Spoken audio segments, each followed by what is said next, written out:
This is JD. And this is Stacy. Join us Tuesday nights, 10 p.m. Eastern for Game On. Remember, lock up the children and the old folks. Game On, the home of conservative conservatism. Where no one is safe and no one is spared, not even the hosts. Oh, that was supposed to be a spin cycle. I'm sorry. Yeah, that's okay. We love you anyway. Right round, baby. Self-monitoring right Ebola radio strikes again. Anyway. Anybody see the host monkey? Today. Where's the host monkey? Where's the host monkey? For God's sake, I need an antidote. Just do your rant. Let's pop out of the segment. Find us on Twitter at JD and Stacy. You're listening to K98Talk.com.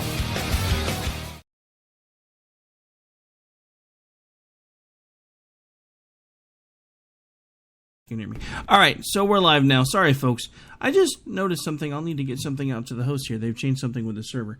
All right, so anyway, as you can tell, this is not the beginning of my show, America Off the Rails. I am coming to you live for the moment, but only to give you a personal apology. With gearing up for the Southern Republican Leadership Conference and the other work that I have to do this evening, behind the scenes, I will not have time to do a live show today. We were planning on at 7 o'clock airing the episode where Grouchy interviewed ROD ECCLES and just cutting it in half. Instead, I'm actually going to air that in its entirety this evening for you, in case you haven't heard it before. He does only spend the first hour with Grouchy, but I did want to take a second just to say, and I promised myself I was going to do this today on the air, so I'm still going to keep this promise. I want to thank every single one of you that have been supporting us throughout the beginning of this thing, because at this point, talk is becoming a brand that people are beginning to recognize. It's becoming a platform that people are starting to respect. I say this because I don't want to steal Grouchy's thunder, so I will let him make the announcement tomorrow when we do our first broadcast, but we have a really big interview lined up, and it's thanks to him and his hard work. I don't know how much you'll hear my voice during that interview, because I've given him the go-ahead to run the whole thing, because it was one of the dream interviews that he talked about last night that he really hoped we were going to be able to land and didn't think it was going to happen. So I just want to say, I know it's my concept. It's been my idea. It's been my dream to make talk a neutral place where multiple platforms could come together. It's not working out entirely as I'd planned, but you know what they say, life is what happens when you make other plans. And ultimately, and some people are going to tune away right now, I just want to give thanks to God, because it's because of him. I mean, there's no way that we could continually just be as lucky as we've been. And I'm not going to lie, a lot of this has been luck. We have been in the right place at the right time and met up with the right people. And that includes the folks for those of you listening on Spreaker, you heard the whole thing. For those of you just catching up on TuneIn, you caught the tail end of that promo for JD and Stacy. They have been amazing during their transition. They are already helping me talk to the next level, and not just because of the stuff that they do in front of the microphone. So I want to take a second to give them a really big shout out. It's been a pleasure getting to know them a little bit more. We have a really big group that we are in talks with that I will leave nameless until we have the talks, but that should happen at some point tomorrow. Anyway, without further ado, here in just a second, what you're going to hear is the normal stuff. You'll hear us talk about how we want you, if you're a business owner, to advertise with us. We can even give you targeted demographics. So if you are in an area where you know we're getting pretty good reach, or you think we might be, shoot us an email at the email in the commercial. We can give you the breakdown of whether or not we would be a good fit for you. I mean, and if we're not going to take your money. That's not what we're about. Yes, we want to make money, and we'll advertise for anybody who wants us to. But if we don't think you're going to be a good fit for us, then we definitely don't want to do that. But anyway, so without further ado, at this point, I am going to go ahead and cue up the episode of Grouchy with ROD ECCLES, who also appears here every Monday through Friday, K98Talk.com, from 10 to noon Central. Now, of course, he's not carried live, but we do carry him every day. But at this point, without further ado, here comes Grouchy and ROD.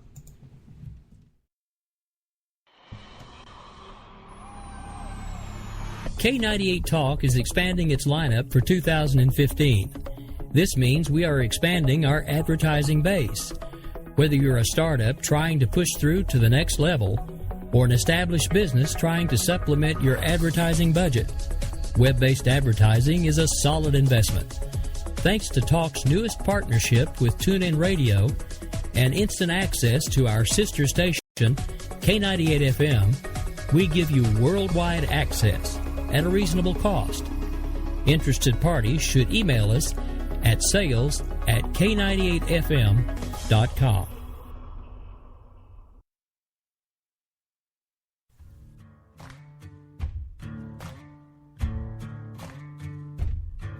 K98talk.com, a leader in internet radio.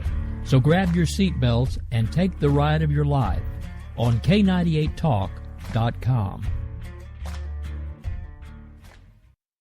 We believe in the American way, and we built this country called the USA, and we fly our flag because we're proud and free, we're Americans. Red, white, and blue is our way of life. Never back down from a challenge or a fight. Nature provides, God gives the rights, we're Americans. We fish the waters and we hunt the lands. We forge the steel with our own two hands. With what we've got, we do the best we can, we're Americans. It's time now for the Conservative Curmudgeon Radio Show on K98 Talk. Now, here's Grouchy. Good evening, everybody. Good to be back with you Wednesday evening on K98 Talk, where Wednesdays will never be the same again because you get the Grouch, the Bunny, and DeWilkins all in a row every Wednesday night. Now, tonight, we have a very special guest with us. We're welcoming Mr. ROD ECCLES in. Rod is a nationally syndicated conservative talk show host, and quite frankly, he's not only the coolest man in talk radio, but probably one of the smartest, too. So welcome, Rod. Glad to have you back with us. Thanks for having me back. It's a pleasure. Man, for those that remember, I actually got to co-chair a Wake Up America show with Rowdy Rick, and we had Rod on the show. If you didn't catch that, you missed out. And I really wanted Rod one-on-one to have back on this show and dig a little deeper. I know we talked about some things, Rod, on that program, maybe not as deep as I like to get. I don't know how deep you like to get, but we're going to find out because we got some things to talk about, my friend. Yes, we do. Let's head down that rabbit hole. Yeah, let's go. Let's start with the big heat right now. Let's talk Baltimore. I personally do not know what this mayor was thinking. She has backpedaled into some semblance of common sense and you know what a leader should do, but telling everybody to just give these people space to tear the town apart. What gives, Rod? What's your take on this? This is pretty typical, although she was pretty brazen to actually say it. Most of the time, they won't actually come out and say it, but they'll do it. They'll act the same way that she acted by, pulling the police back a little bit, or even telling the police to go into a full retreat, giving them room. Because, we hear from the left, they have, all of this stuff has been happening to blacks, good or bad, right or wrong, has been happening to blacks for decades. And there may be some validity to some of what they're saying. However, it doesn't give anybody the right at any time to just snap and start destroying a city and destroying innocent people's property, livelihoods. Now, look, this is nothing more. And don't get me wrong. I am not one of those conspiracy theory nuts. But understand, this is nothing more than what they did in Boston earlier after the Boston bomber. This is a martial law trial run. Now, in order for Baltimore to get back control of the city, what they decided to do was have a curfew. Not only did they decide to have a curfew, but they decided to bring in 2,000 military troops. National Guard, yes, but still military troops to back up the 1,000 policemen on duty. And they were telling people, well, you can't even go to a baseball game. In fact, we're going to have a baseball game, and nobody can go to it. That's right. Really? And this is just almost as bad as the Boston Marathon bombing, where this year, the Boston Marathon bombing was 2 years ago. This year, in order to make people feel safe, when you went to the Boston Marathon route, you could not have a backpack or a blanket because that's what the bombers used. Are you kidding me? And when they were chasing these two guys, just two guys, they shut down the city of Boston and two of its suburbs. Everybody had to be off the street while they were chasing these two criminals. Right. Now, yes, granted, what they did was awful, but they were just two criminals, and they shut down 3 communities so they could chase them. So now we're seeing there's a little bit of upheaval, which they could have contained if the mayor acted properly and did what she was supposed to do right up front, and if the governor actually acted sooner and did what he was supposed to do sooner, they could have contained it. But no, instead they waited, and then it gave them the excuse, well, now we're just going to institute a form of martial law in the form of a curfew, and you can't go to work, you can't go to a baseball game. If you are outside after 10 p.m., you're going to get arrested. Well, that's not freedom in my book. No, sir, I agree. And, I don't know all of Maryland's laws. I know I believe you're in New England. Is that correct? Yes, I am. Okay, so we're kind of like halfway between. I'm down on the northern Gulf Coast, and you're in New England, and Baltimore sits in the mid-Atlantic.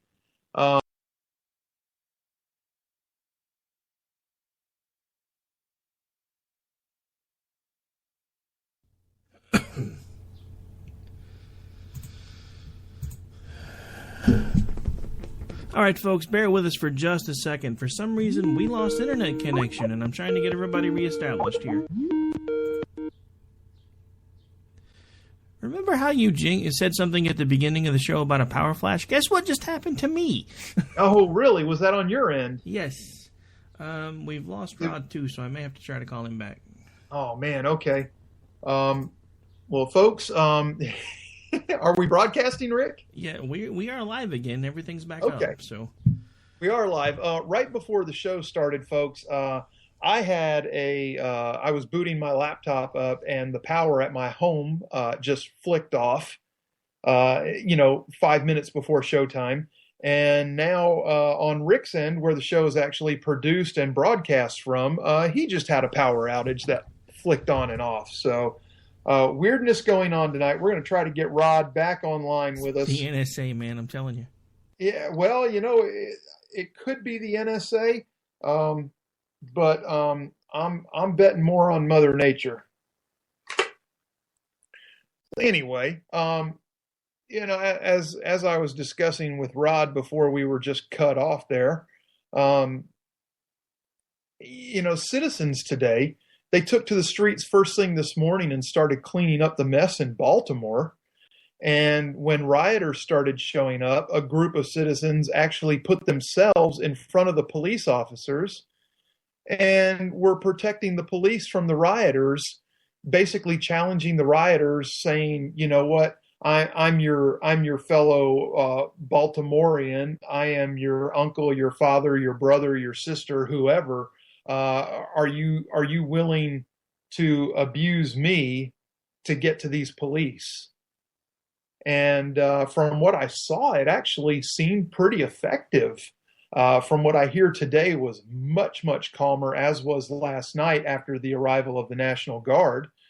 I'm not a fan of the semi-martial law state like Rod was talking about before we got cut off. But there was something that needed to be done. And I just think that maybe it could have been done with strictly the police force had the mayor acted appropriately to begin with, instead of allowing this to fester. He's coming back in now. And I think we're bringing Rod back on here momentarily. What a nightmare. First my power, then Rick's. It is what it is. We're all used to playing the game. I think maybe Rod's back with us now. Are you with us, Rod? Yes, I am. All right, welcome back. Sorry about that. I was explaining to the folks while you were still dark there that about 4 minutes prior to showtime, my power went off at the house momentarily as I was booting my laptop up. And here we get 10 minutes into the program and Rick's power dies on him where he's actually producing the show. Oh, okay. So it was just Mother Nature playing with us tonight. Yes. So, Rod, what I was just going on just for a minute more about what you had talked about how this it's like semi-martial law state isn't freedom. And I was talking about the crowd today, the citizens that put themselves between the rioters and the police to help shield the police. And basically they were saying, hey, you know what? I am a fellow Baltimore resident here, and I may not be happy about what happened, but you know what? There's ways to be angry and still function within the law. And if you're willing to hurt me, who could be your uncle, your brother, your sister, your mother, whoever, then hurt me to get to these police. And it actually seemed quite effective. Yeah, and it went to show the lengths of what people will do in order to protect what is right, in order to stand up for what is right. And it also showed that every American has the right and the ability to stand up and do the right thing. And and many of them, most of them were black men that were standing between the police and the rioters. Absolutely. And a lot of them were old. There were some younger black men there, but a lot of them were older. And that's something that those rioters needed to see, that, look, we're not big, strong, powerful people with guns and all kinds of weapons. We're just ordinary Americans, ordinary men standing here and telling you that what you're doing is wrong and it's asinine. And we're not going to move until you back down. And that was a show of American pride in my book. That is what America absolutely. Really is about. It isn't about the stupid politicians making all these dumb statements. Well, I'm just going to give the people space to tear up the city. No, what was really American and what was the right thing to do was those men standing in between the cops and those rioters, protecting the cops, acting as shields for the cops. That was good. That was important. That was the right thing to do. Absolutely.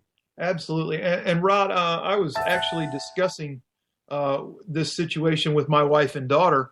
And I don't know how your take would be on this, but my take is that, there are a lot of, well, let's just say you got the Baltimore Ravens right there in Baltimore. Why wouldn't they make a show in jerseys and jeans? I know it's off season, but to help with the cleanup efforts this morning, like the citizens were out doing. And there are plenty of pro athletes that are from, quote unquote, the Baltimore area that are in off season right now that could have come home and shown exactly what you were talking about, the American pride and doing the right thing, not just for themselves, but for the whole of Baltimore. I've often, I get asked questions similar to that a lot, and it's plain and simple. Look, we have a lot of people who are of African American descent who are moving beyond the ghetto, and they're doing it in a number of different ways, mostly through entertainment venues such as music or acting or sports. Yes, sports is entertainment, folks. I know that comes as a shock to some people, but it is. It is. So they're making a living or becoming very successful in an entertainment industry. And a lot of these people do not tend to give back, and they come from those same mean streets. Now, when you some of them are asked point blank, well, why do you do it? They'll give you two reasons. Well, one, I had to find my way out, and nobody helped me. And two, I just got out of there. Why do I want to go back? So in a sense, when you're saying, well, why don't some of these people, these very well-known sports figures, why don't they go back to their hometown if they're from Baltimore? Why don't they come back and help in the cleanup? And the answer, right or wrong, the short answer is many of them think, I just got out of that nonsense, that mess. Why do I want to go back? And some of them actually might be afraid for their life, to be frank. if they go back, they came from the hood, they came from the streets, they came from gangs. And, if musical rappers can be shot down, sports stars can too. I mean, some of these guys, they literally don't like to go back to their old neighborhood because of whatever they left behind. They don't want it to chase them, and for other reasons. But I kind of agree that they should make a statement by at least doing, if they can't be there physically, they should back their mouth up with a little bit of money, put a little bit of cash on it, and send it to organizations that will actually do the cleanup for you and help the communities. Do something. Just don't sit back. Don't be quiet. Don't do nothing. I mean, that's wrong. But those are the reasons that I often get or often hear from these people why they don't do much in their old community. Well, and I can certainly see that. I being, I guess, technically speaking, multiracial. I am part Hispanic, part Native American, and then part Caucasian. And I grew up in a very cruddy neighborhood as a small child. We, just mom raising two boys. We certainly got to know what poor was like down in the burbs of Miami. But I just, for the life of me, I just cannot understand. And I want to thank Ray Lewis of the Baltimore Ravens for at least making the statements that he made, just explaining how idiotic the actions of the rioters were. Why would you burn your own community down? You're putting potentially your own family members out of jobs. So I mean, I don't know. I just can't fathom it all. And then to see the city's leadership pull the stunt that it pulled on top of all that, it was just like, adding fuel to the fire. Yeah, I don't understand where people think that obviously it's not about, for many of them, it wasn't about looking for justice for Mr. Gray. It was It was all about what they could get for themselves. Quite frankly, because I don't understand why in order, if you're mad at the police, if you think the police broke the law, why would you rob potentially literally your next door neighbor's small business? Why would you break in there and just take everything that he owns? He had nothing to do with the police. Right. That doesn't make any sense. Yeah. So, I mean, some of the things I'd been putting out over the last couple of days is like, nothing screams "we want justice" like slashing the firemen's hoses that are being used to extinguish fires next to your house. And I think I also said nothing screams "we want justice" like burning down a senior citizen center. And then the mayor, with that senior center, it was actually under construction, nearly completed. People getting ready to move into this thing, and it gets torched. And the mayor says publicly that there's nothing known to connect the riots to the fire at the senior center. And at the same time she's saying that, CNN is spooling the film of the rioters setting the fire. Yeah, this woman, this mayor, she just doesn't get it. You're right. She doesn't get it. She's a full-fledged. Well, there are some people out there that are saying that this woman is actually an Islamist sympathizer, but she's a full-fledged liberal nut job.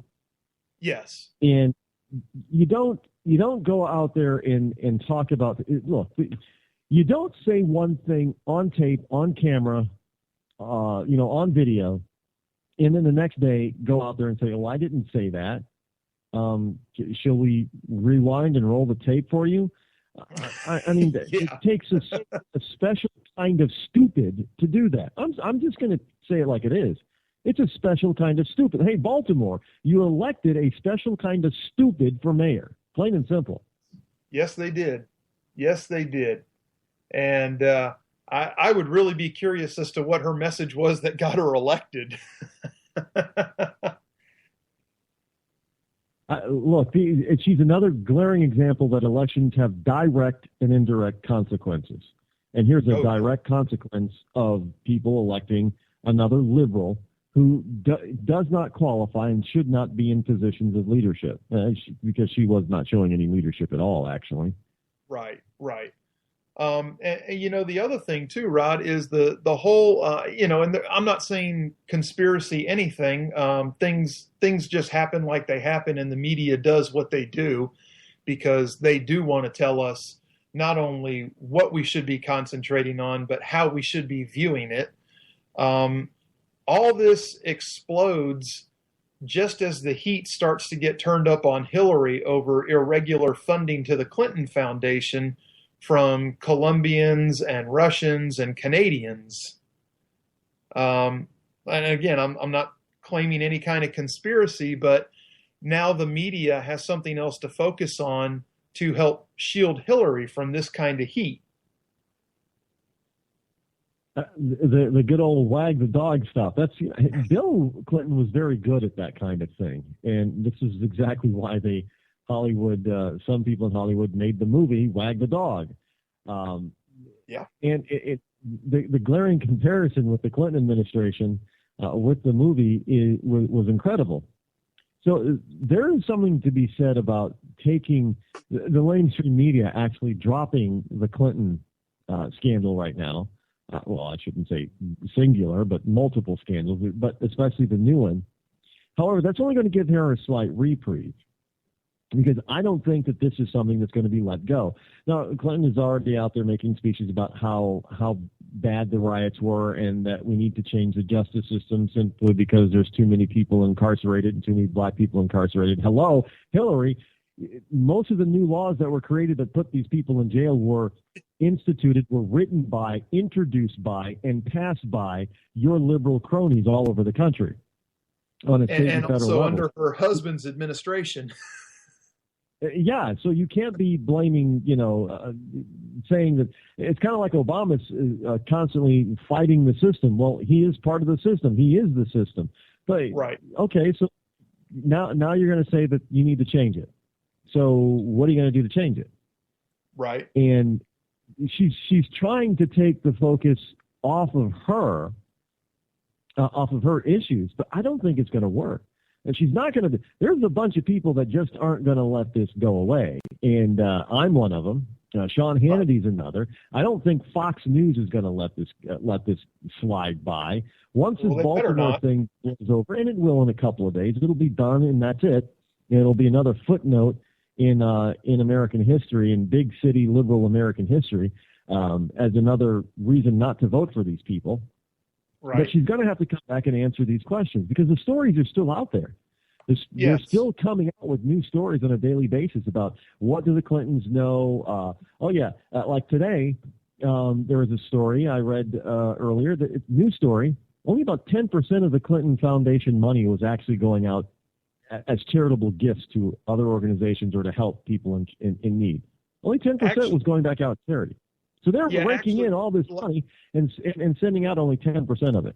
So I don't think this is going away for her. Well, and you're absolutely right. Last week, I actually did a segment that I titled, "Where's Hillary's Money Coming From and Why You Should Care?" And I actually laid out how the Clinton Foundation pays $22 million a year in annual expenses, and that's overhead and salaries and benefits for their foundation employees. And that $22 million that they pay every year is more than they've actually paid out in charitable donations since the foundation's inception. Yes.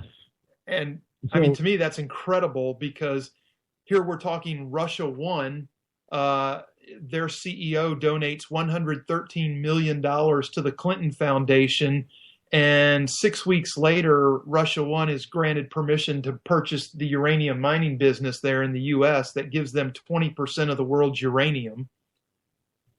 And then you turn around and you've got the Canadian multimillionaire and CEO Frank Giestra of Pacific Rubiales, which is a Colombian-based oil company, who donated $104 million to the Clinton Foundation. And 2 weeks after that, Pacific Rubiales was granted a U.S. port contract in Colombia through the State Department.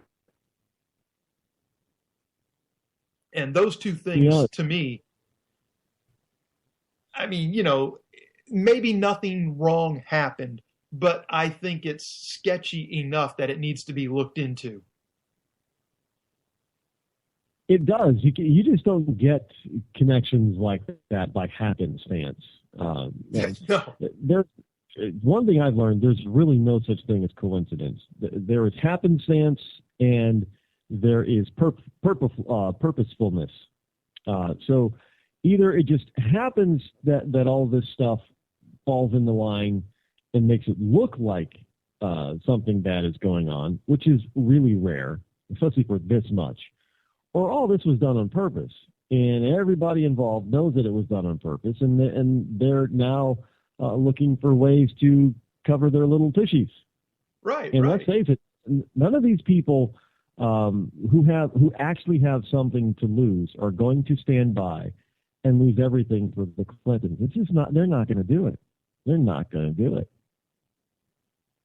Well, and like I said, it really would be some kind of sequence of events to have the timing of this play out like it did and everything be on the up and up. Hillary, the foundation is now refiling tax returns because they made some quote unquote mistakes. How many American citizens could get away with doing that? Just saying, oh, I made a mistake on my taxes. I'll just file again. And the IRS will be like, oh, thank you so much. That doesn't work for people like you and me. I think Wesley Snipes tried to do that. He tried to, say, well, my accountant did it. I didn't know all this, and I'll be more than happy to pay up the difference and refile. And they're like, nope, too late, going to jail. So, yeah. So what happened to Willie Nelson? And I don't know why they should be able to. Right, exactly. And they should face the same punishment as anybody else. But they are American royalty, so to speak, I guess. In their own minds, yes. Well, in somebody's minds, but. All right, folks, we are live with Rod Eccles. As always, the phone line is open. The number is 408-681-8255. We'll take your questions on anything and everything. Rod, I always like to do that. I don't try to restrict anybody. If I don't care what they want to talk about, if they want to call and hate on me, I let them call and hate on me because I can handle it. But we're here, and I've got Rod for a little while longer. I know, Rod, you have a show to do this evening yourself, and I don't want to hold you up and pin you against the start of that. So I do want to cut you a few minutes to do what you got to do. But we are glad to have you here. And we've been discussing Baltimore and Hillary's irregular fundings through the foundation. And Rod, I meant to ask you earlier, are you making plans maybe to be at the Southern Republican Leadership Conference next month? At this time, I don't think I'll be able to join in the festivities down there. I would like to be down there and help make an impact, but I think that will have to wait till next year. Okay, well, you will be sorely missed. Rick and I will both be there. But was just looking forward to maybe getting a chance to shake your hand and meet you face to face. That would have been fun, but scheduling and everything, I got to tell you that things have just been going absolutely bonkers for me with my program right now, and everything is coming at me all at once. It's a lot of fun to handle, but it's just my schedule is so full, and I don't think I've ever had a schedule like this in my entire life. So I'm also learning how to handle that and deal with it and try to prioritize. So I just ask people to bear with me, but we will get to where we need to get to, and hopefully we'll be start making appearances like that fairly shortly. But at this time, I just don't think I can make it down there in time. Hey, that is all right. I understand. Success is a terrible burden, isn't it?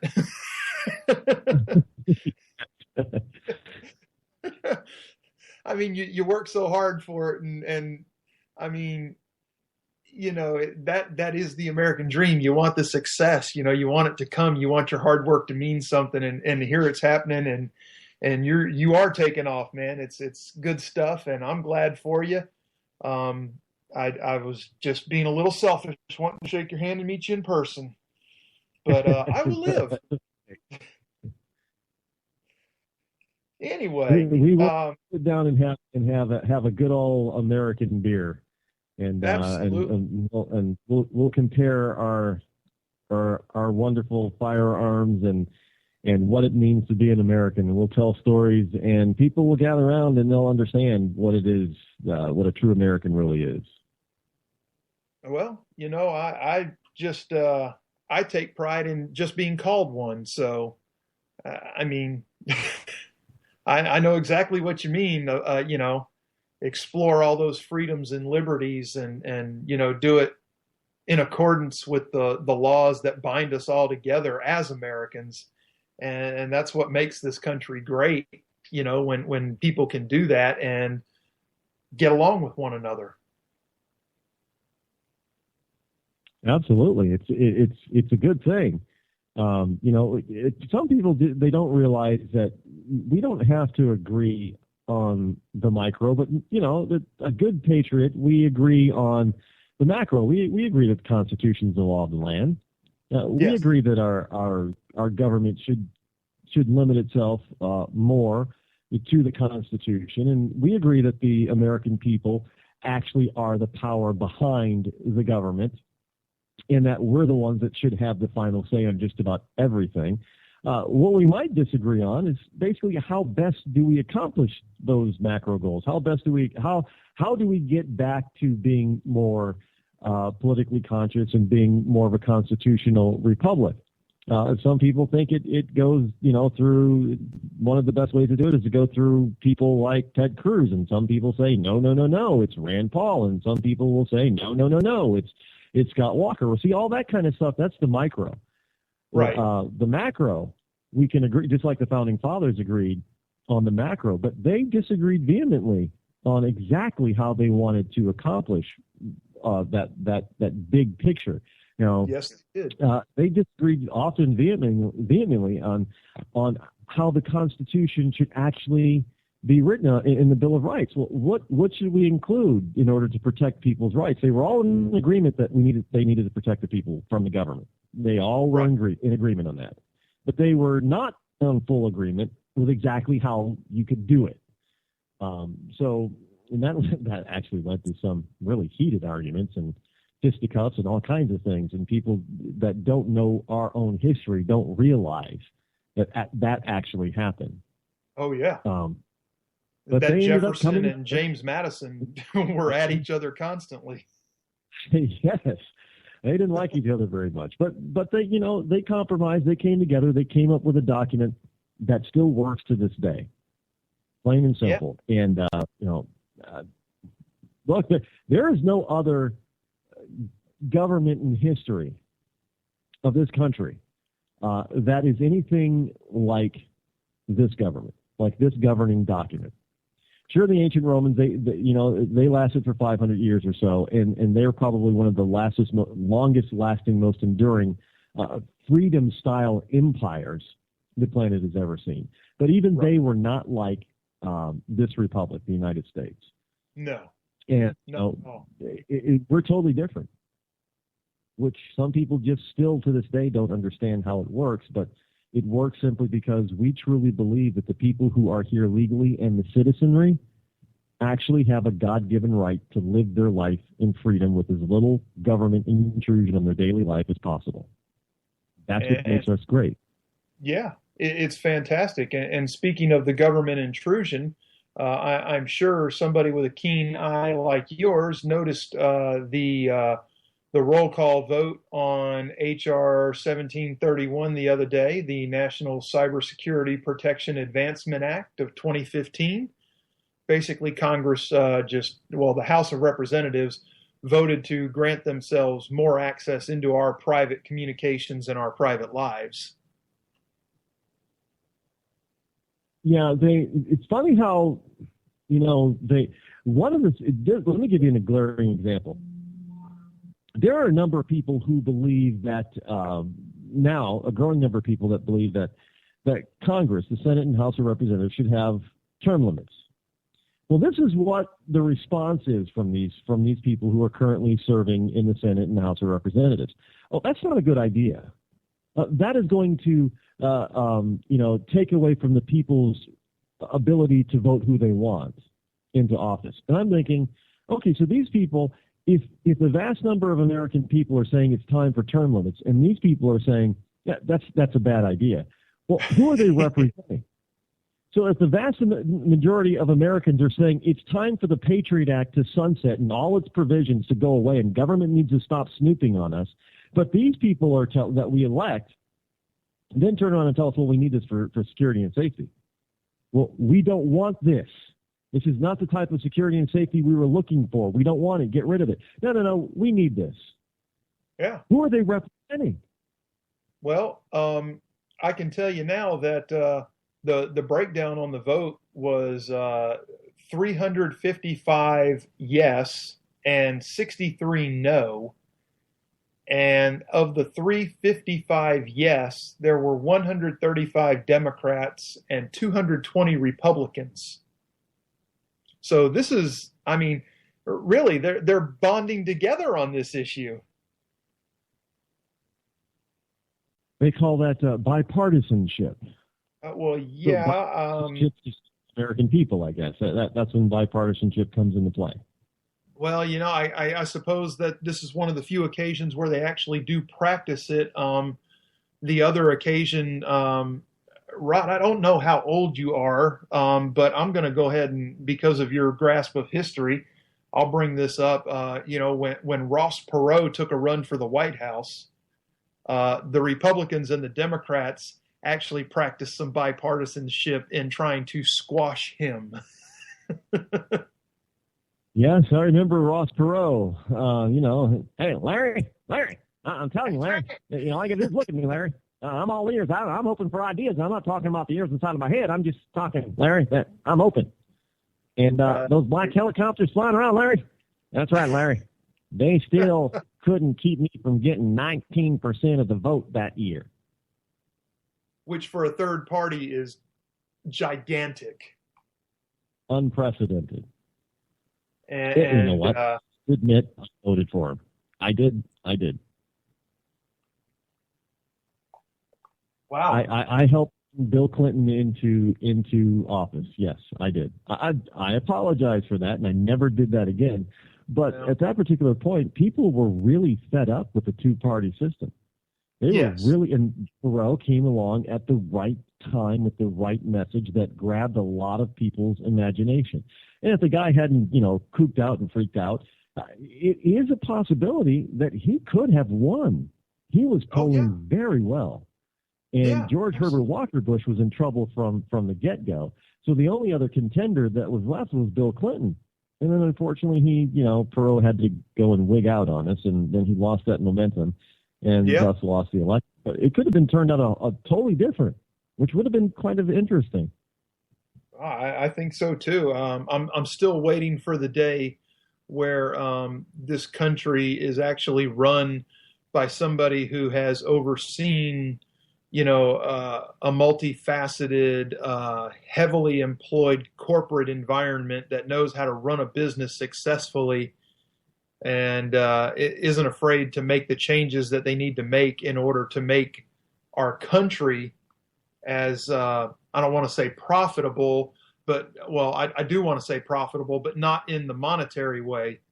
But, just afraid not to pull the trigger on whatever it is that's right instead of going with the ideology. Right. Yeah, it's hopefully as maybe with this Baltimore stuff, we'll start to see some changes even in the more polarized communities that tend to always vote one way instead of another, no matter who is running in that particular preferred seat. And this type of stuff, look, we're starting to see changes already. Maybe they're not nationwide yet, but it always has to, major change usually has to start very small on a very local level. And we're starting to see changes in people's attitudes in cities like Detroit and Chicago. So hopefully those feelings will be roused into actual actions, and we'll start to see on a local level some changes made in the political landscape. Hey, look, it's possible in 2010, we turned out over 700 Democrats in a single election, but, from local to federal level. So it's not impossible to say that such a thing, similar thing, maybe not in such a vast number, but a similar thing can continue in areas that have normally been liberal Democrat bastions. And maybe Baltimore is in for a change. Well, we can always hope. I don't think we would see the 700 number again like that. But if we could build on that success, even if it's just another 100, it's a move in the right direction. No pun intended. I'll take the pun. It's a good pun. Okay. But yeah, I don't know. I live in an area that is staunchly conservative. Just about anything that happens where I live along the Gulf Coast here, it's handily going to the conservative side, at least 2-1, if not 3-1 in the polls.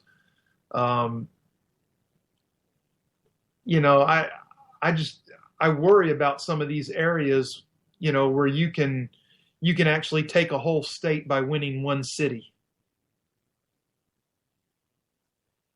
Well, yeah. Those are very large cities, and the rest of the state is, the population is almost nil compared to the city. So that's right. That's one of the scary things about people actually, the drum beating to actually get rid of the electoral college system. Look, the Democrats fully understand that if they can just hold on to the large, heavily populated areas, and if they got rid of the electoral college, they could win anything at a national level at any time that they wanted. Right. It would effectively turn this country into a one-party state. And they're also trying the illegal immigration, getting all these wonderful illegal immigrants, and they're underestimating the numbers on purpose. Oh, yeah. There's only 5 million, maybe 6. And some people will say, no, there's 11 million. Well, the reality is, and I've heard a number as high as 50 million illegals in this country. Oh, I was going to say I heard 31, but 50 is not outside of what I would believe. Well, even if we just cut that number in half and say 25 million, that is more than enough to change the political landscape and dynamic of this country for generations to come. Absolutely. And this is exactly what they're looking for. It is. And that's exactly what they're looking for. And that's exactly what they're getting because, quite frankly, nobody's stepping up and stopping them. We were promised with this new Congress that was one of the most conservative Congresses elected in quite some time, that they were going to stop amnesty, but they didn't come through. They capitulated. They gave in. Well, the wonderful blue blood Republican leadership, they're not exactly conservatives anyway. They're the ones that are out there saying that the Tea Party is bad, pretty much like a Democrat.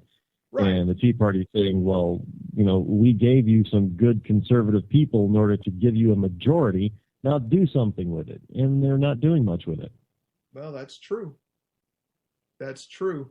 But we got Congressman McCall down there. He's rewriting some of the I guess the guidelines for what, they were approved to do that double layer fence with the patrol road in between.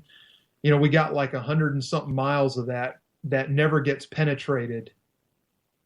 And he's taking funding away from doing more of that.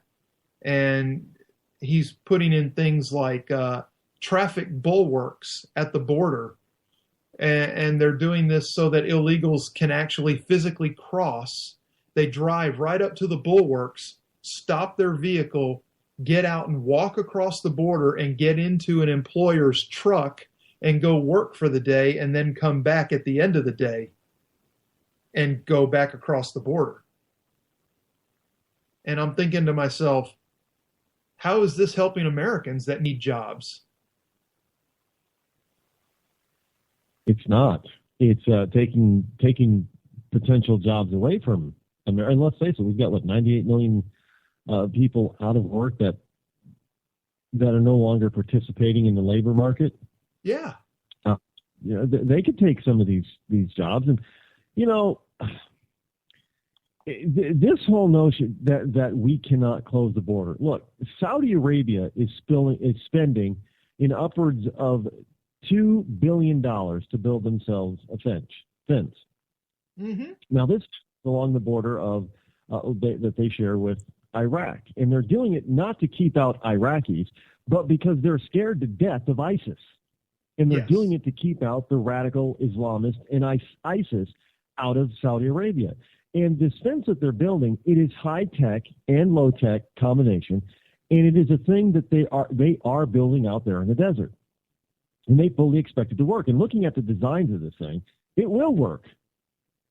Sure. For us to say that we can't do the same thing is ludicrous. It's not that we can't. It's just that there are people in power that won't. Yes. And when we do build things that actually work, then they want to stop that. Oh, no, we can't spend that kind of money on this thing.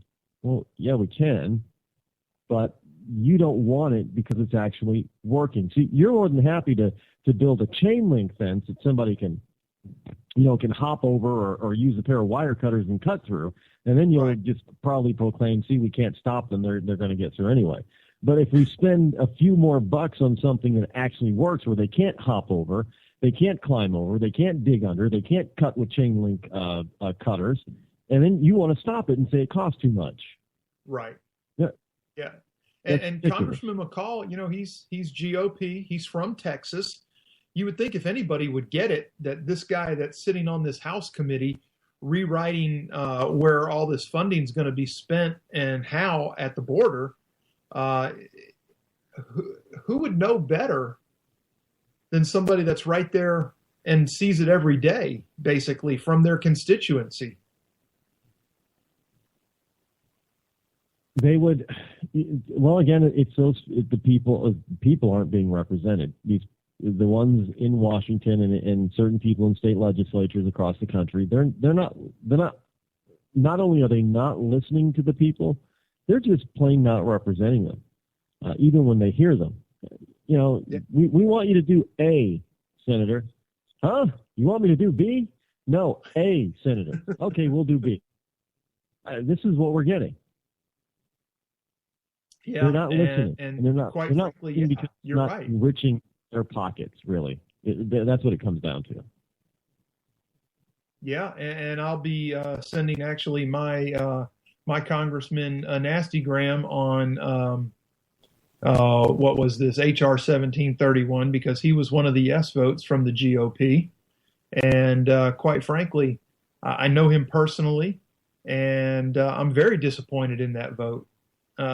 Would his no vote have swung it? No, it wouldn't have, but he could have put the fight up.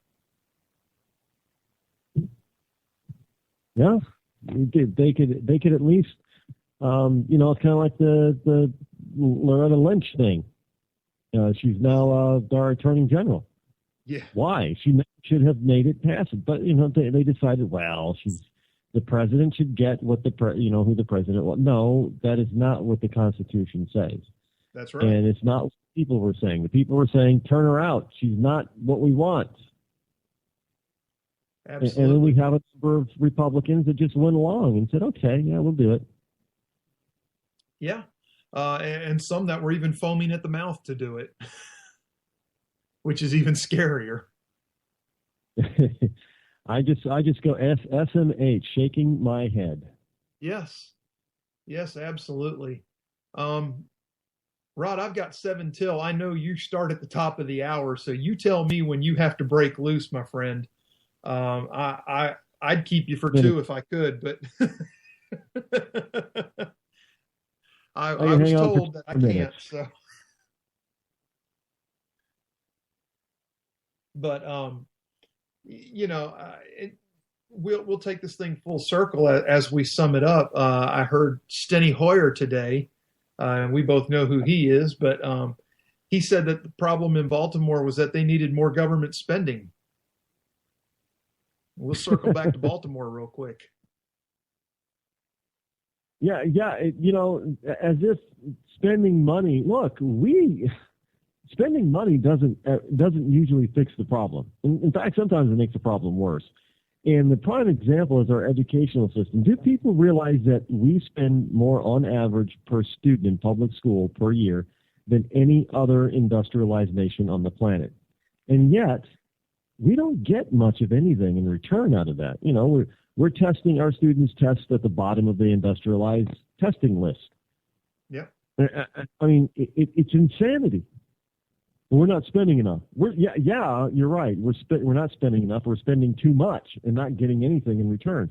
So spending more money on this is not going to fix the problem when the problem is leadership to begin with. Oh, couldn't agree more. I guess much like State Department says, I don't know. Maybe the problem is jobs. Maybe like ISIS, they just need jobs. I'm not even going. I cannot believe that that's just how stupid these people are. Really? Yeah. I mean, yeah. It's even fair. They call that harfing now, right? Yeah. I mean, it's not even fair to attack people that stupid. It really isn't. I mean, because it's so obvious that they're morons. Yeah. Well, they're unarmed to fight back. So.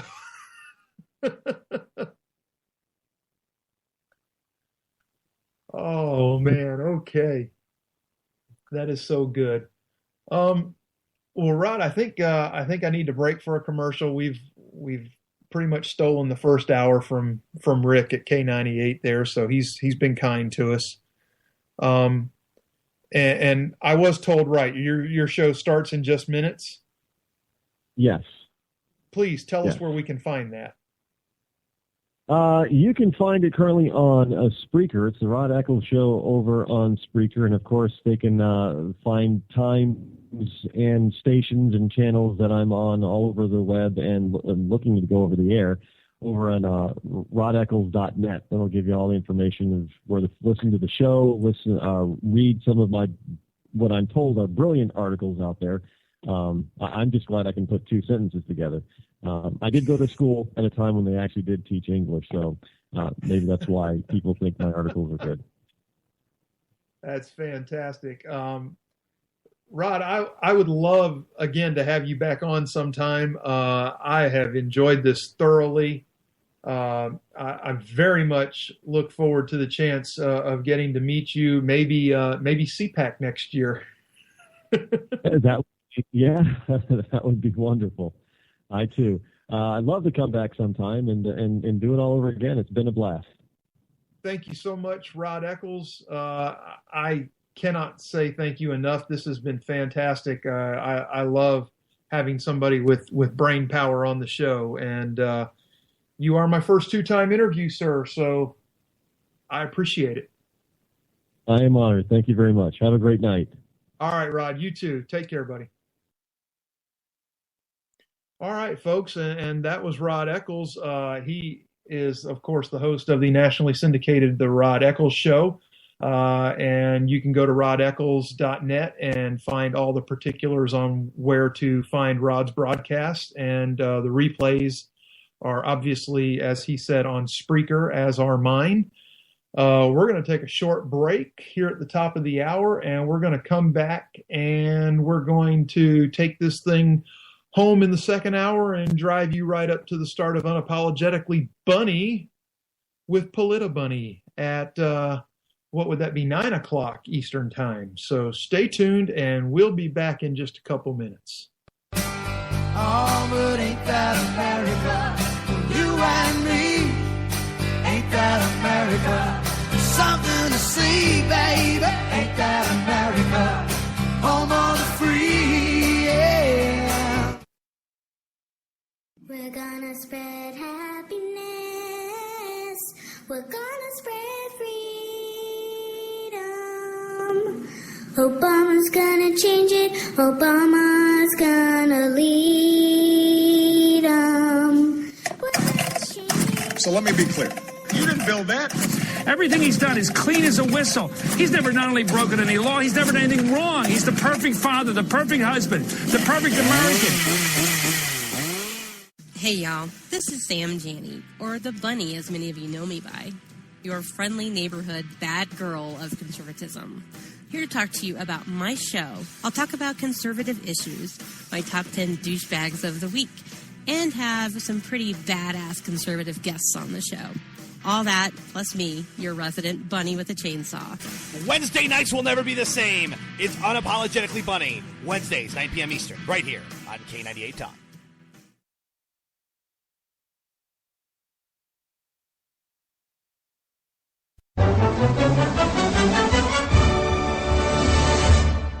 Mark your calendar for May 21st through the 23rd for the Southern Republican Leadership Conference in Oklahoma City. K98 Talk's Rick Robinson and Grouchy from the Conservative Curmudgeon Radio Show will be there to cover each day's events. Join them at the conference to hear keynote Republican speakers. Now, here's Oklahoma Governor Mary Fallin.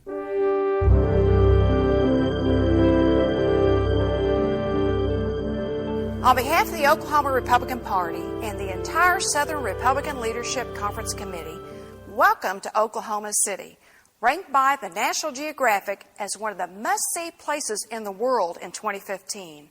I'm Oklahoma Governor Mary Fallin, and the road to win back the White House begins in Oklahoma City with the Southern Republican Leadership Conference. Your participation in this historic conference is crucial to the conservative cause and energizing America. The 2016 presidential election promises to be the most important election in our lifetime, and the choices that we make in the next 2 years will define America for the next generation. We're excited to host you in Oklahoma as we begin our shared Republican journey towards capturing the White House and getting this country back on track. Don't miss this opportunity to hear well-known leaders from the Republican Party as they discuss the upcoming presidential race for 2016 and where they stand on issues facing America today. It starts May 21st and runs through the 23rd. To register, go online to okgop.com or contact the Oklahoma Republican Party. Seats are going fast, so register today. Hey everybody, this is Jason, host of According to Me. I'd like to invite you to check out my show. It's a 2-hour show that lasts 60 minutes in... listen, I hate to interrupt, but one thing I can do is read off a script. Just say, let me be clear a lot. It works. President Obama, I can handle this. It's a radio promo. I'm not green. I've done this before. Did someone say green? Now, Al Gore is here. Listen, I'm just trying to record a radio promo. Do you mind? Now, do you say good things about me on the show? No, not at all. But if it makes you feel any better, I rip on Republicans just as much. The AM radio frequencies give off very high levels of radiation. Look, my show is on the internet, which you invented. Can I just do my promo? I got a pen. I can veto that, you know. I know you got a pen. It's not a law. It's a radio promo. Listen, just listen to my show. Barack Obama and Al Gore hate it, so you're going to love it. Here's an executive order. Don't listen to his show. He doesn't like me. He's racist. And he doesn't recycle either. That's it. I'm done. It's According to Me, Wednesdays, 10 p.m. Eastern, right here on K98 Talk.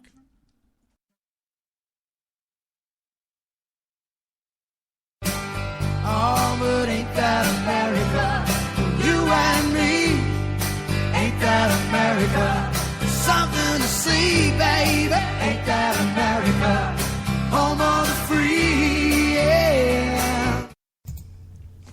All right, welcome back, everybody. It is the top of the hour.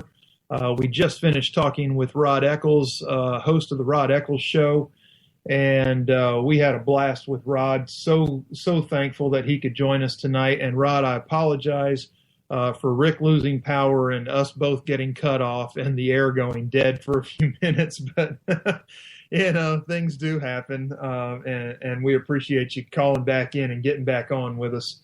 Folks, a little bit of station business here before we get rolling again. A little announcement to make that tonight, this show will be my last 2-hour program. I am going to be moving to a 1-hour format again, and that is also going to usher in welcoming back Rowdy Rick Robinson to the Wednesday night lineup. And I will still be on right in front of Polita Bunny, who will be on in front of DeWilkins. So you're going to get Double R, the Grouch, Bunny, and DeWilkins all in the same night. It is going to be a freaking grand slam, if you will, of K98 Wednesday. And that is surely going to be 4 hours of the best damn radio you have ever heard, or my name isn't Grouchy. Yeah, well, it's really not, but you know what I mean. Okay, so again, Wednesday nights will never be the same on K98. We're all still here. We're just adding Rowdy Rick back into the mix. And while we do that, what else do I have for you? Oh, yeah. This segment's sponsor is the Southampton Institute of Technology, because if you didn't get your degree at the SHIFT, it's literally not shit. So anyway, hang around. We're going to have a little bit of fun here. This last hour is all about you. So yeah, Mr. Producer, thank you. I caught that too. The phone number here at the studios is 408-681-8255. That's 408-681-8255. The lines are open. There is no limit as to what you can talk about. I don't care about the topic. You can hate on me. You can love on me. You can talk about what we're talking about politically. We're not going to talk about crocheting or anything like that, though. I will hang up on you for that. But anyway, we're going to press on now with some other things that I have for you tonight. We spent the last hour talking about Hillary's finances and why we should all care. We also discussed Baltimore in pretty good detail, and we got the take from Rod, who is a black man in America who is not down with the lunacy and the rioting going on there, because Rod is, as every other hardworking American, he's willing to step up and accept personal responsibility for himself and his actions, and he's not about tearing his own community down, but building it up. So as we press forward now, Tuesday, Chris Matthews made the suggestion that Christians, and specifically conservative evangelical Christians, should have no place in the American political system.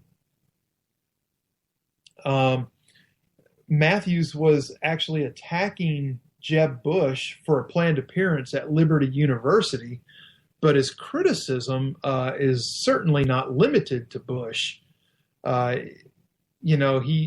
He's doing this thing somewhat dispassionately. Matthews said that he noticed Jeb was going to give a commencement speech at Liberty University. Somebody correct me if I'm wrong here, but officially, has Jeb even declared yet? I don't believe he has. So Chris Matthews jumping the gun. We all know Jeb's going to declare, but, Matthews should just stick to what he knows, which is the tingle going up his leg. He says about Jeb, he says, he's a Roman Catholic convert. his family was Episcopalian, and somehow he finds himself comfortable in that evangelical crowd. His father had to do some of that stooping the last time he ran. He had to go out and say things that he was born again and all that, Matthew said. He had to say things he was never taught religiously in his growing up years, said Matthew. And he included all Republicans in this rant because obviously Chris Matthews doesn't believe that there are any Democrats that are Christians. And I can tell you there are plenty that claim they are. There's a wonderful Twitter page out there called Faith Voters for Hillary. You can find them at Faith, the number 4 Hillary. They've blocked me because I ask them questions about how they reconcile their faith with murdering unborn babies. I guess damn me for asking a serious question and wanting a serious answer. But anyway, I'm not afraid to do that, and I'll never be afraid to do that.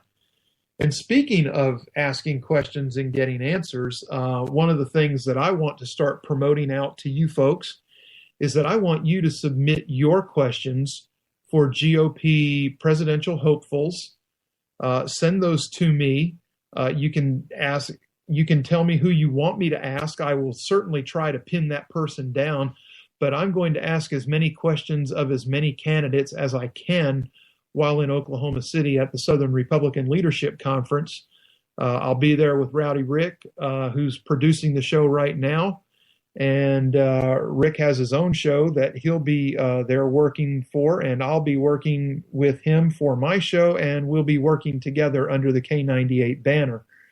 And I'm looking forward to a great time in Oklahoma City. I will be bringing along a production assistant that's going to help Rick and I try to land some of these interviews. She's skilled in the ways of charming people into following her will, which will be to give us interviews. So I'm hoping that magic holds true. So back to Chris Matthews, his suggestion that Christians should be excluded from American politics is really nothing new. A writer at the Christian Post, Karen Kramer, said that religious liberty is the theme of what she called the new Civil War. She said, moreover, Christians are partly to blame for not standing up for their rights. And that's a very valid point. Kramer said that Christians have stood idle while the vocal minority has placed unfair burdens on them, and said even though we face formidable foreign enemies, the battle within our own nation could be our demise because we're fighting for our very soul. I just can't even imagine what would have happened if Chris Matthews had, say, targeted another religion. We can play political Mad Libs with this and imagine instead of stooping to that quote-unquote evangelical crowd, Matthews had criticized a candidate who was planning to speak at an Islamic center for stooping to a Muslim crowd. The rest of the civilized world, not the civilized world, the uncivilized world, I'm sorry, would be screaming religious bigotry and telling him that how dare he say that because there are over 1 billion Muslims in the world that are all for peace. Maybe that's true. Maybe that's not true. I don't know. I'm not a Muslim. I don't know many Muslims. The couple I do know, they very much are for peace. They're not radicalized in any way. But this is part of a bigger problem in this country because Matthews was followed by actor James Morrison, who you might know as Bill Buchanan from the show 24. Twitchy brought this one out to light, and Morrison had said, quote unquote, "If you're a politician and believe in God first, that's all good. just don't run for government office, run for church office. Maybe Morrison should pay more attention to his grasp of the English language and understanding of his vocabulary, because if you're a politician, you do run for government office. Politicians don't run for church office. Well, they could, but they generally don't run for church office. They run for government offices, be it local, state, or federal. There were a lot of comments, people calling Morrison a bigot, and, people telling him to stick to memorizing and repeating what other people write because he's not capable of thought on his own. The freedom of speech thing is only good if you agree with the people that are screaming about it. And we saw that recently after Morrison, attempted to play the victim card after being soundly criticized. We saw also recently that with the patriarch of the Duck Dynasty Empire, he took a lot of heat for what he said. He also flashed back at Morrison over this. But people, these are words. Morrison went more than just words. Morrison attacked religion. He attacked faith. He attacked what we hold dear. JFK,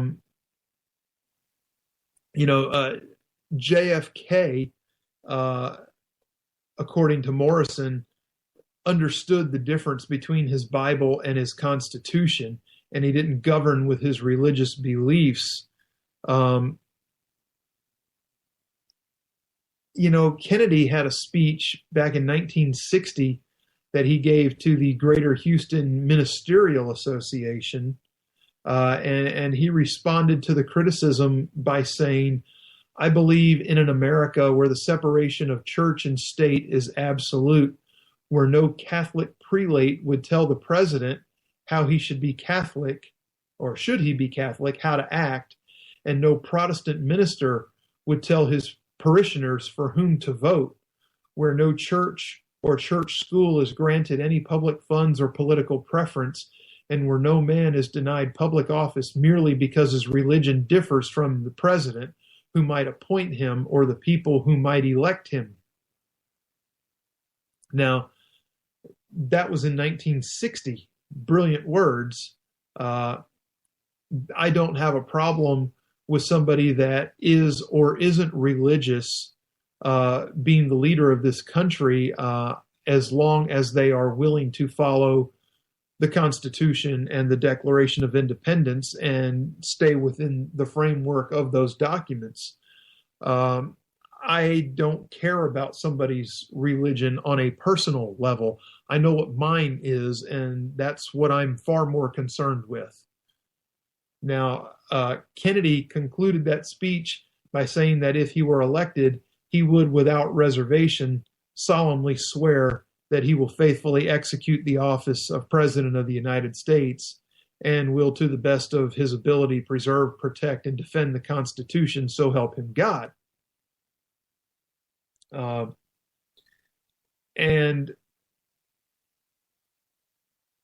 You can say what you want, but then right behind this idiot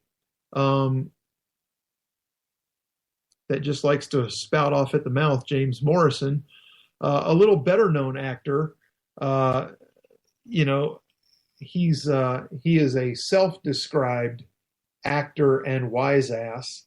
You might know him from a sci-fi original series that's currently airing. If you're my age, you might remember him from an old sitcom called Wings. But Steven Weber said that conservatives should face a Nuremberg-scale trial for disagreeing with President Obama. So, I'm going to read you this because this is really something special.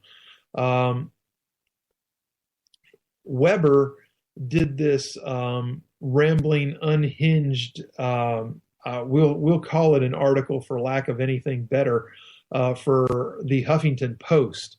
And this is what he wrote. The scale of right-wing socio-political sabotage necessitates a Nuremberg-scale trial for all the corporate agents and treasonous capitalisto-fascist architects of our democracy's current and most pressing misery.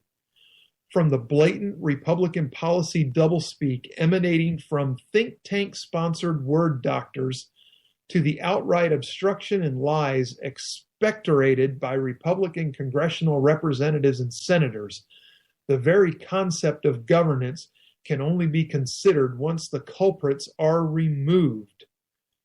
Driven to real madness by unadulterated greed, they have embraced an ideology, the success of which hinges upon the very ruin of this nation. So, apparently adhering to the Constitution and expecting the government to live within its means is now considered sabotage in the liberal camps. Weber seems to think that the country can only be governed when conservatives are done away with on a permanent basis. Now, a potential problem with the prosecutions suggested by Weber, even by the fluid standards of previous show trials conducted by his ideological brethren, Weber's allegations are a tad lacking in specifics. The last time I checked, rhetorical gymnastics and an outrageously unhinged attitude remain perfectly legal, and one can reference the Dennis Miller Show if you don't believe that. Most, especially in Hollywood, where Weber plies his craft and for which he is abundantly compensated, know that. Boiled to its essence, Weber's complaint appears to be twofold, that conservatives and Republicans dare to hold different opinions than Barack Obama while not voting in favor of his legislative proposals. In this new day of quote unquote hope and change, liberals have decided that no dissent is to be permitted, and Weber's solution has been tried in dictatorships throughout history without success. But for this, Weber suggests the Nuremberg scale trial, thereby comparing conservatives acting entirely within their rights in a free and often boisterous democracy with monsters who engaged in industrial scale mass murder of innocent Jews. Such a proposal is beyond ignorant. It borders on obscene, and the irony is clearly lost on Weber in calling for a trial comparable to those at Nuremberg after World War II. He's acting in a manner reminiscent of the people who stood trial there. Maybe what Weber would like to see is the United States turned into a police state where only one opinion, which would be his, is allowed, and dissenters can be shot or jailed on sight. So what the hell gives with these ignorant Hollywood types and these ignorant media types taking an attack posture against religion, against the Constitution, against the Declaration of Independence, against enumerated powers, basically against everything this country was founded on. They claim that the United States would be the United States if the conservatives got out of the way. And quite frankly, I'm tempted almost to knee-jerk in the opposite direction, but my fact-driven brain won't let me do that, because let me tell you something. Even if all conservatives were eradicated from politics in this country, there would still be dissent. There would still be different opinions. Because if you show me two people or more that think exactly the same thing 100% of the time, I'll show you one person that's doing all the thinking.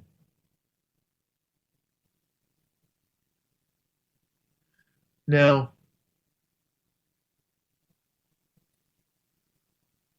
I'm going to press forward a little bit here.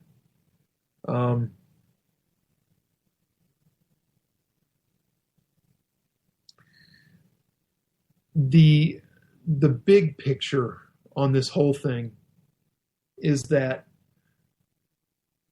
over the last couple of weeks, what we have seen from the left is that liberalism has become an ideology of hatred instead of an ideology of trying to do things a different way. There are people out there that are registered Democrats, that have been Democrats their whole lives, that will throw out differences of opinion, but they don't dismiss the differences of opinion. They throw theirs out, they're willing to listen to the others, and then they're willing to get down and work with the people with the other opinions to come to something in the middle. Does it make everybody happy? No, it doesn't make everybody happy. That is the art of compromise. But if everybody walks away unhappy in politics, that's usually a good thing, because that usually means that there are wins for the people on both sides of the ideology fence. Now, are we going to get everything we want? No, we're not going to get everything we want.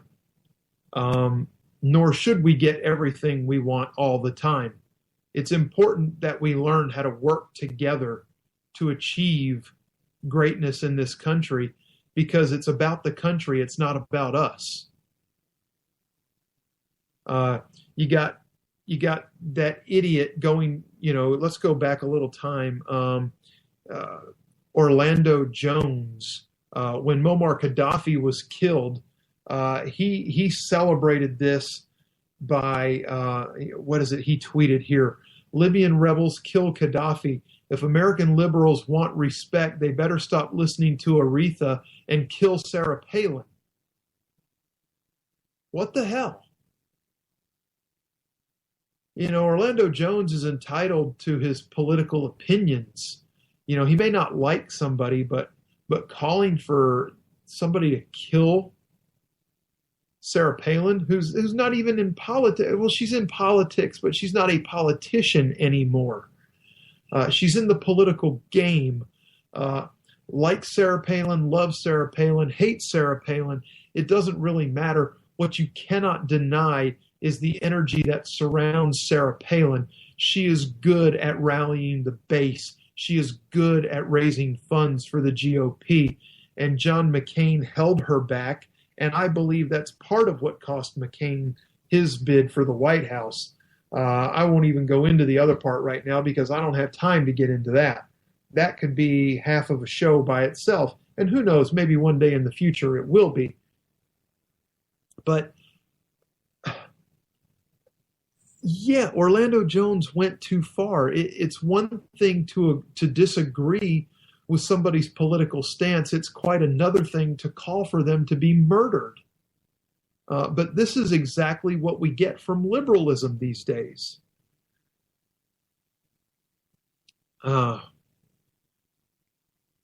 So after, we're gonna back up to my theme here of liberalism becoming the ideology of hate.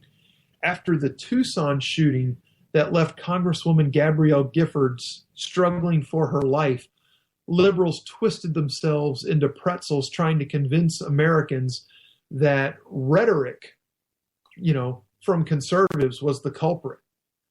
But almost immediately after the shootings, liberals blamed Glenn Beck, Sarah Palin, and the Tea Party, and at a memorial that looked more like a campaign rally, our president said Americans should listen to each other more carefully to sharpen our instincts for empathy and remind ourselves of all the ways our hopes and dreams are bound together. However, that's what he said. That's not what he meant. And as Obama is famous for doing over his 6+ years in office, or his 6 years in office, whatever we're at now, 6.5, whatever the hell, who's counting anymore? I'm ready for him to be gone. He's not even fun to pick on anymore. It's like taking pot shots, it's like catching a fly in your hand and then plucking the wings off of it and watch it struggle around trying to fly afterwards. It's time to stop Hillary now. That's the game, is to stop Hillary. Bernie Sanders is getting ready to throw his name into the ring to run against Hillary for the Democratic nomination. Bernie Sanders has in the past said that he knows all of Hillary's dark secrets from the last 30 years and that he's not afraid to use them to defeat her in the primary. Now, Bernie Sanders is technically an independent, but he caucuses with the Democrats. He definitely votes to a Democrat agenda. And he's quite often a kook. But does that mean he's lying about having Hillary's secrets tucked away? I don't know. I guess we'll see. If he's truly going to do this, I expect him to go for Hillary's jugular, and we'll know right away whether he's just playing games or whether he's serious. Mr. Producer, do we have something going on I need to know about? No, just my computer being retarded. Okay. Not a problem. Just checking. So anyway, after Obama said all that, the hardcore leftists continued their hate speech against conservatives. They had no interest in coming together and reminding ourselves to listen more carefully to one another and sharpen our instincts for empathy. Apparently that only applies to the ones playing the victim card and not to anybody else. But since the beginning of the Wisconsin insurrection, Americans have seen the insane rage of the left, and it's not been pretty.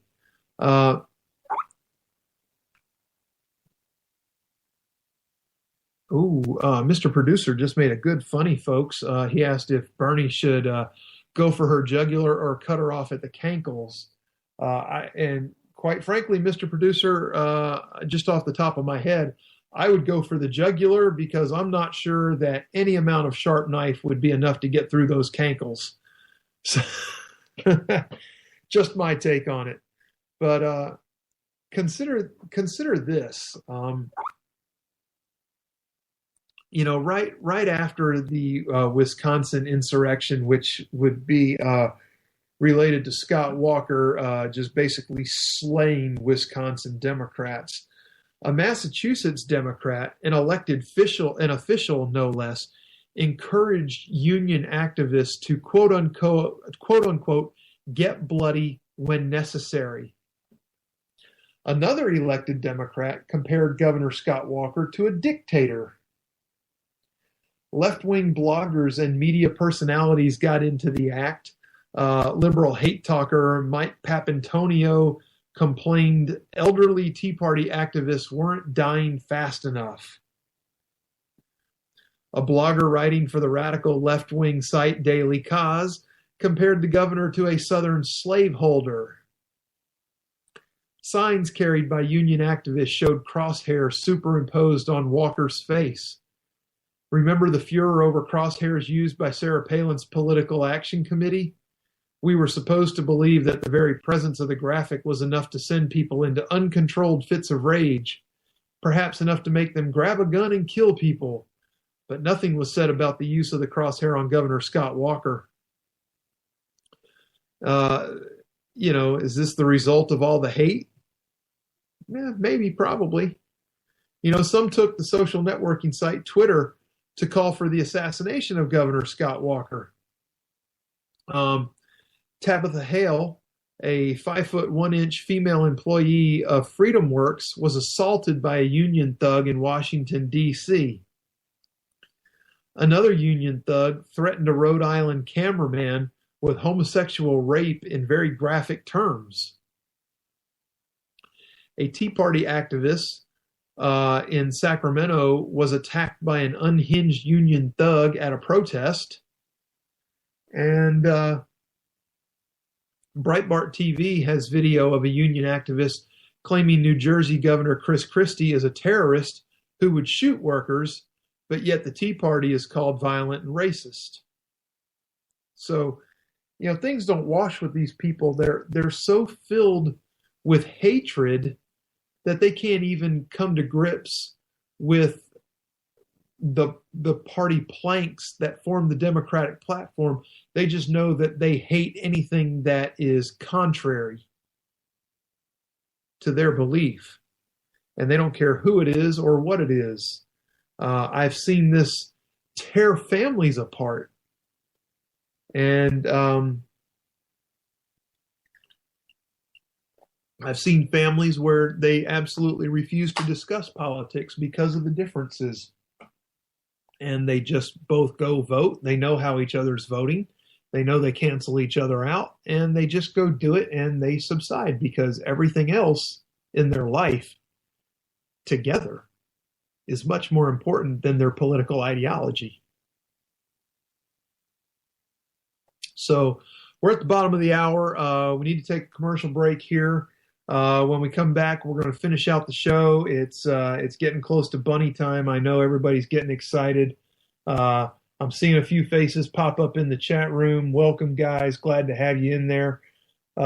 She'll be here in about a half hour. We're going to hit this commercial break, and I'll be right back to drive it home. Stay tuned.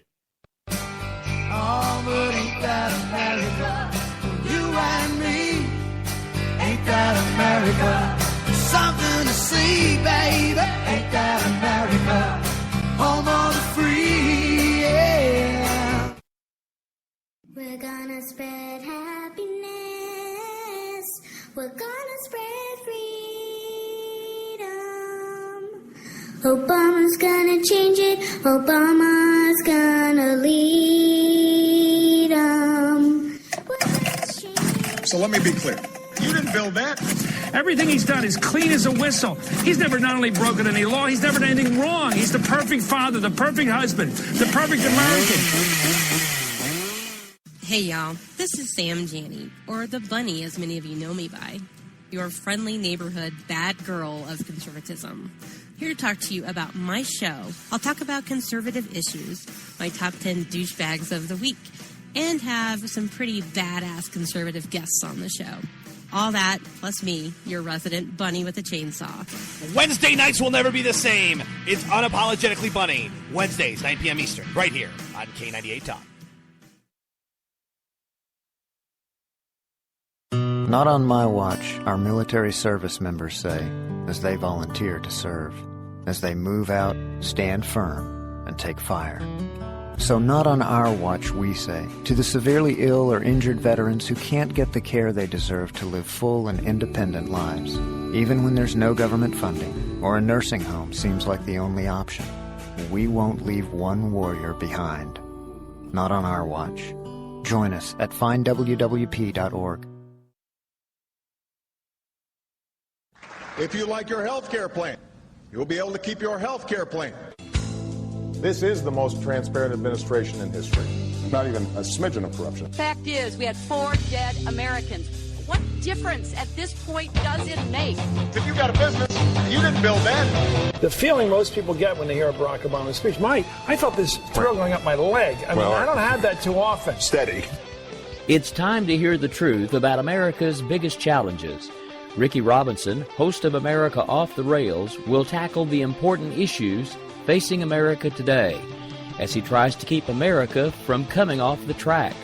Get ready to hear the truth every Monday through Friday starting at 7 p.m. Eastern, 6 Central, and on Saturdays at 12 p.m. Eastern and 11 Central here on K98Talk.com and the Spark Radio Network. Welcome to the face. Welcome to the face of the new democracy.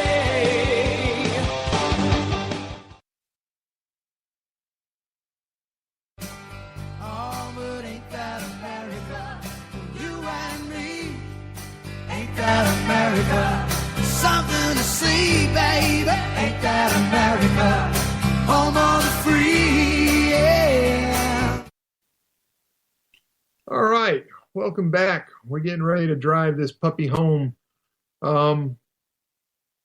If you were tuned in during the first hour, you heard ROD ECCLES from the ROD ECCLES show, who was gracious enough to stay with me for the first hour. We discussed Hillary and her questionable foundation funds. We're going to take a little deeper look at this, and we're also going to discuss some of the Russian business with the uranium, and we're gonna start right off the bat with the funding problems. Now, here's my problem. Okay, we have Frank Giestra, who is he is the founder and CEO of a company called Pacific Rubialis, which is based in Colombia in South America. Now, he initially gave $31.3 million to the Clinton Foundation and pledged $100 million more, and he's since that pledge made good on it. That's personal from Giestra. There was also millions of dollars donated by Pacific Rubialis as a corporate entity. And let's see, who is this? Yeah. Okay, we have a Neil Woodyer, who also donated somewhere between $50,000 and $100,000. It's a little fuzzy on the paperwork, but this guy he founded Endeavor Mining with Giestra. So we have Woodyer and Giestra partners in a company called Endeavor Mining.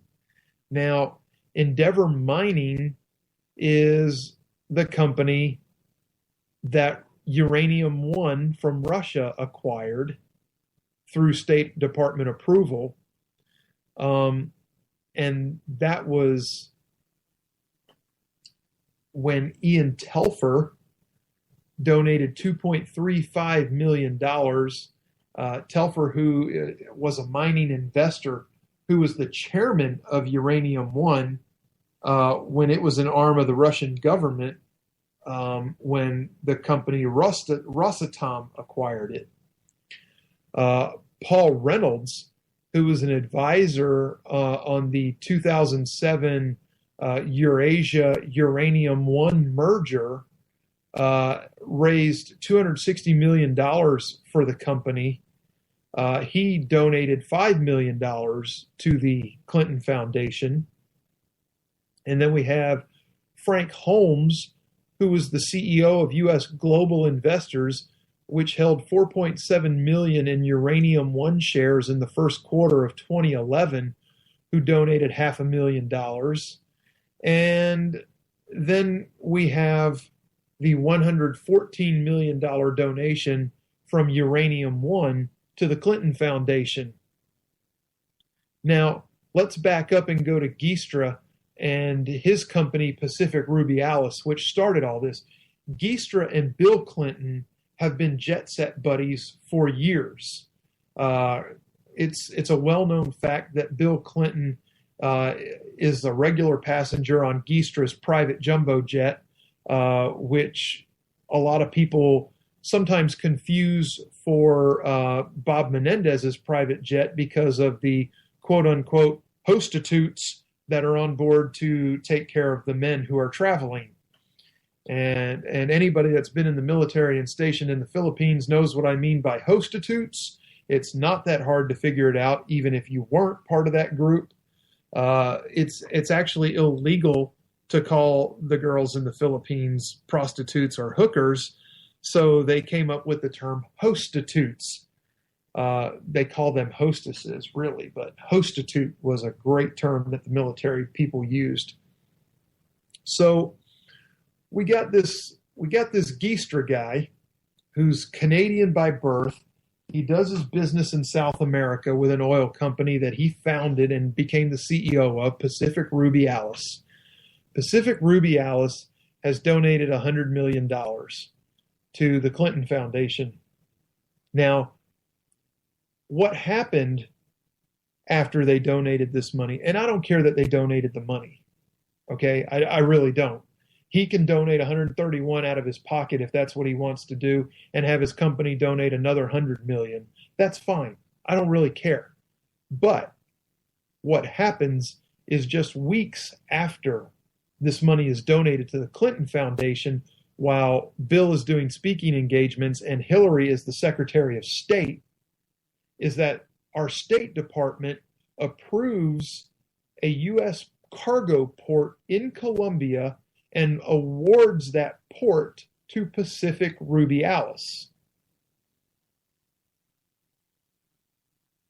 Okay, so we have Pacific Rubialis now in charge of this cargo port, and they're basically under contract with the government, and Pacific Rubialis shouldn't even be in this position because their whole existence and their whole deal with doing business with the United States government was contingent upon their, I guess you would say, treatment of workers who were wanting to unionize.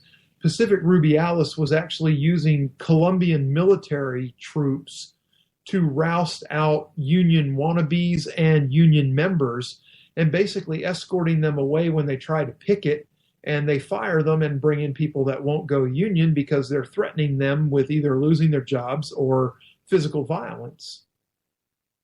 But Hillary overlooked this this clause in this deal that she signed off on that gave Pacific Rubialis this cargo port. And Pacific Rubialis CEO Frank Geistra is also one of the founders of Endeavor Mining. And it was Geistra's influence with the Clintons that urged the State Department to approve the sale of Endeavor Mining to Uranium One, the Russian company, which basically gives Russia control of 20% of the uranium in the world for money.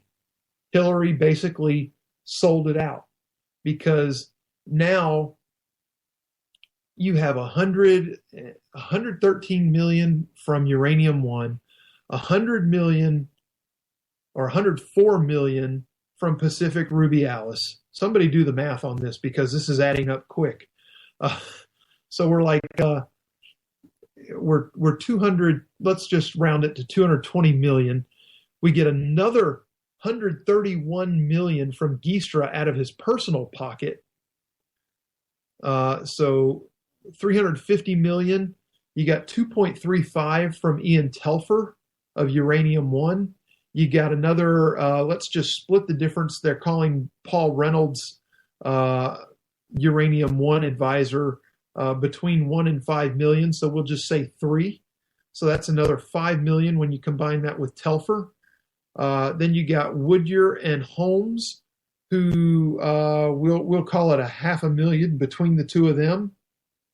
We're getting up into the obscene money here. We're talking $250 million that was donated to the Clinton Foundation on behalf of these two companies, basically. And these two companies turn around and one bags 20% of the Earth's uranium mining and supply operation, and the other one bags this cargo port that they're using while they abuse their workers. So what the hell actually happened during Clinton's tenure as Secretary of State?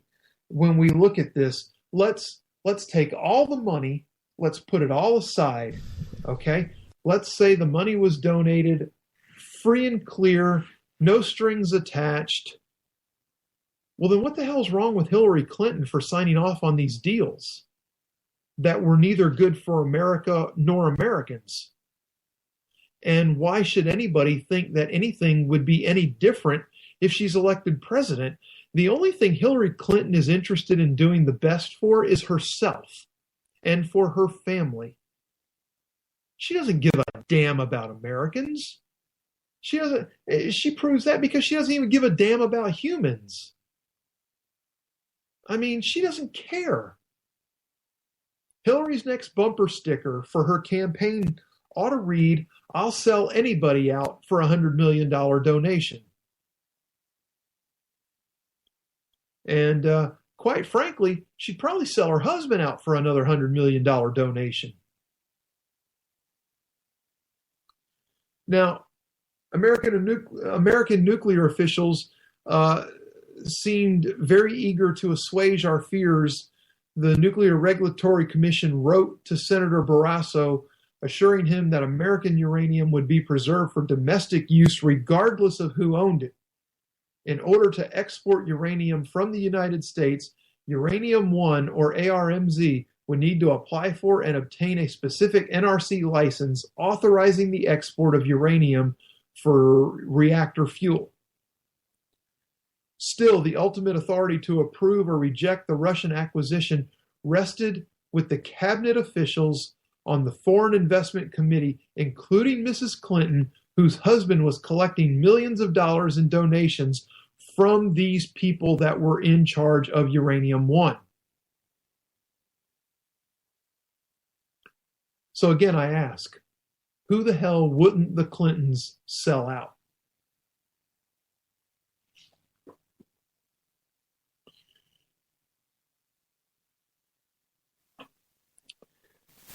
While Hillary was in office as Secretary of State, Bill's speaking fees tripled.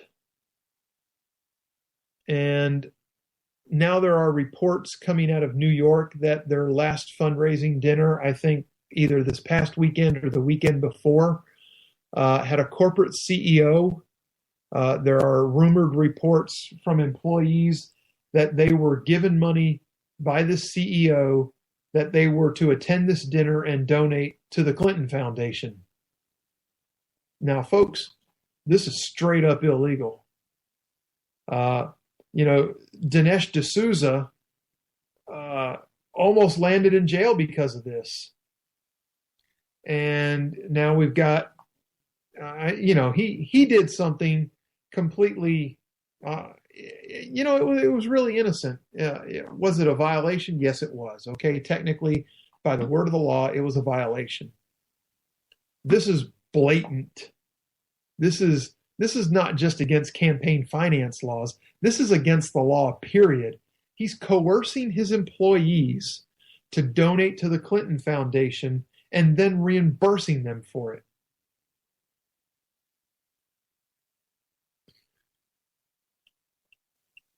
So anyway, as we're getting ready to wind this all down, I want to take a minute to remind everybody that starting next week, I am going back to a 1-hour format.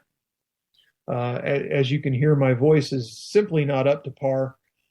2 hours is killing my throat. And it's also going to usher back Rowdy Rick into the Wednesday lineup. I'm telling you, you're going to have 4 killer hours. All right, folks, this is Rick Robinson, Programming Director here at K98 Talk. We're going to go ahead and shut this one down right about now. Last couple of minutes is just Grouchy winding down his show anyway. We're going to shut this one down here in just a second, and then for those of you that are listening right now, just hang out. I know there are a lot of you already tuned in. We'll be changing gears here in just a second to bring you Bunny, and then I do have an announcement. I think tomorrow and Friday during the 6 o'clock time slot, you guys are going to get to hear JD and Stacy, because I myself will, of course, not be available, being running back and forth for a Southern Republican Leadership Conference. So I think they have a special episode that they've done before that they want to play in the 6 to 7 time slot tomorrow, and then we're still waiting to see if maybe they want to do it live on Friday. I hit them with it with short notice, so whatever they come up with, going to be better than the replay I would have had to have played, because I'm not going to be available during those times. But we will be coming to you live from the Southern Republican Leadership Conference starting tomorrow. Looks like we're probably going to get some afternoon time slots, so stay tuned. We'll try to give you some notice on Twitter and Facebook when we're about to go live for anybody who wants to tune in and check it out. All right, we're going to have to go ahead and shut this thing down for just a few minutes, folks. We'll be right back with Unapologetically Bunny, of course, hosted by the Bunny. So all of you that are listening on the TuneIn server right now, it's about to drop. Just hang out. Give us about 4 minutes. We'll be back.